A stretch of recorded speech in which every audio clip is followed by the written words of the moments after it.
철도 노조가 수서행 KTX 편성 등을 요구하면서 4년 만에 전면 파업에 돌입한 지 오늘 이틀째를 맞았습니다.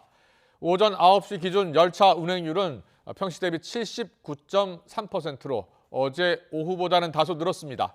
파업 참가율도 26%로 다소 증가했는데요.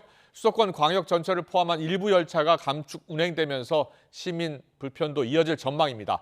취재기자 연결합니다. 이동우 기자. 예, 경제부입니다. 오늘로 철도노조가 파업에 돌입한 지 이틀째인데요. 열차 운행률이 어제보다 조금 늘었다고요? 예, 그렇습니다. 국토교통부는 전국 철도노동조합의 파업 이틀째인 오늘 전 9시 기준 전국 열차 운행률이 평소에 79.3%로 집계됐다고 밝혔습니다. 어제 오후 3시 기준 76.4%에 비해 다소 높아진 것입니다. 수도권 전철은 평시 대비 84%, KTX는 77.5%, 일반 열차는 75.9%, 화물 열차는 19.5% 운행되고 있습니다. 코레일이 관리하는 13, 4호선 일부 구간과 분당선, 경의 중앙선 등에서 감축 운행이 이뤄지고 있는데요. 오늘 출근 시간대 수도권 전철 운행률은 평소에 84% 수준에 머물렀습니다. 코레일 측은 출근 시간대는 90% 이상으로 운행률을 끌어올린다는 방침인데 여기에는 미치지 못하고 있는 것입니다.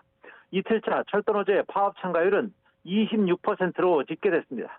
국토교통부는 오늘 오전 6시 기준 출근 대상자 18,3,200명 가운데 4,783명이 파업에 참가해 참가율은 26.1%로 집계됐다고 밝혔습니다.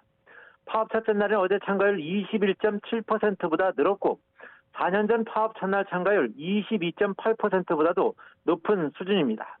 파업 첫날인 어제 퇴근 시간대 기준 수도권 전철 운행률은 88.2%로 집계됐지만 지연 운행에 따른 불편이 곳곳에서 이어졌는데요.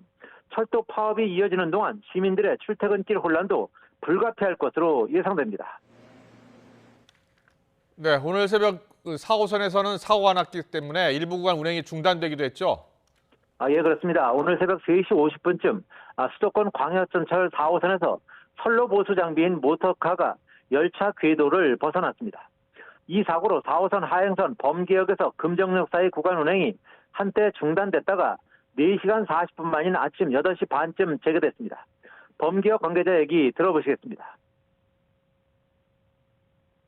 아마 4시 들어가면 사고가 났다고 들었거든요. 아니, 못했을 거예요.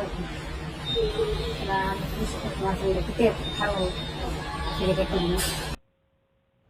코레일 측은 이번 사고로 열차 8대의 운행이 최대 1시간가량 지연됐지만 서울 방면 열차 운행에선 큰 지장은 없었다고 밝혔습니다. 여객 운송뿐 아니라 화물 운송에도 차질이 있을 텐데요. 노사 협의는 어떻게 이루어지고 있습니까? 네, 오늘 오전 9시 기준 화물열차 운행률은 평소에 19.5% 수준으로 5대 가운데 1대만 움직이는 셈입니다. 한시적인 파업으로 끝나면 물류 운송의 차질이 크지는 않을 거란 분석도 있지만 장기화할 경우 화물 운송 상당량을 철도에 의존하는 시멘트 업계 등에선 타격이 불가피할 전망입니다.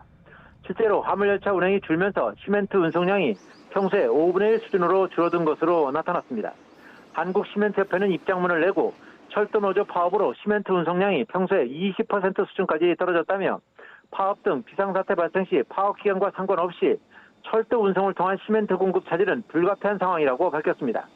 하지만 노사 공식 대화의 물꼬는 아직 트이지 않고 있습니다. 노사는 다만 어제에 이어 오늘도 실무진선에서 물밑 접촉은 이어갈 방침인데요. 역시 별다른 진전은 없는 것으로 알려진 가운데 노조 측은 합의가 이루어지지 않으면 추석 연휴까지 2차 파업도 검토하기로 한 만큼 파업 장기화 가능성을 배제할 수 없는 상황입니다. 지금까지 경제부에서 YTN 이동호입니다.